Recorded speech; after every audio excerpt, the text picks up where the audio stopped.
Language can be lost in a generation. When the matriarch of a family passes, so does memory of language so young and pure, untouched by English colonization. The only language we spoke, Grandma, was English.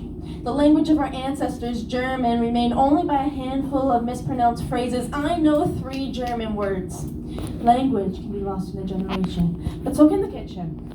On the day you died, I was asked if I needed anything. Apples, I told them. I need apples and pie plates and sour cream. My world was falling apart at the seams, and making our family coffee cake recipe was the only thing that would let me see in the blinding whirlwind of grief. Kuchen, we called it, after the German word for cake, and I know I'm saying that wrong, Kuchen. Since you died, my Kuchens haven't been the same. Something is missing, something I'm struggling to name. As a child, you pulled me close and whisper in my ear, the secret ingredient is vanilla and cinnamon. Now that I'm grown, Grandma, I'll tell you the secret ingredient was you.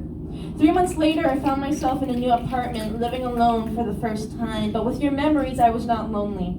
I found myself craving pierogies, another family recipe you'd often make for me. Something in my body could not rest, could not sleep, could not think until I made them. And when I did, my house smelled like sauteed onions, mushrooms, and sour cream. All your recipes had so much sour cream, and I accidentally doubled the recipe.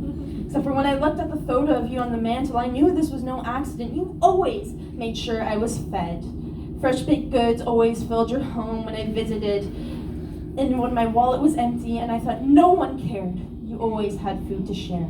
I ate pierogies every meal that week and let tears fall to my cheeks as I thought of everything you did for me and how desperately I wished to ask for your advice, like how the hell do I get this dough to stop sticking to my hands?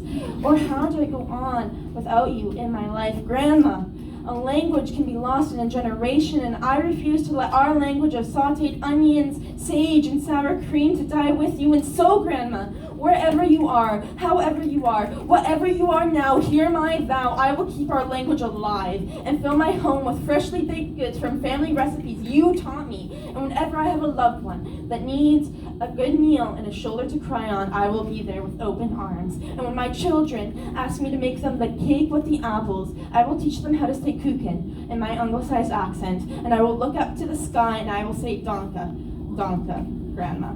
Thank you.